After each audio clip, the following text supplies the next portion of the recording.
Good afternoon everyone. আমি ex army Siddharth বিশ্বাস। আমার চ্যানেলের নাম দ্য বং ক্যাক্টাস। এবার আপনাদের মনের মধ্যে একটা কথা জাগতে পারে যে দ্য বং ক্যাক্টাস, বং, আমি বঙ্গ সন্তান, আমি বাঙালি।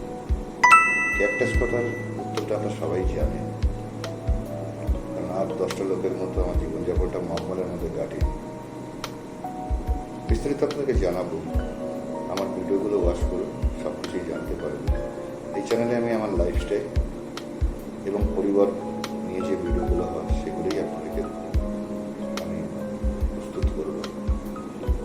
আপনাদের সাপোর্ট আমি একান্তভাবেই কামনা করি। ভালো থাকুন এবং সবাইকে ভালো থাকতে সাহায্য করুন। জয় হিন্দ।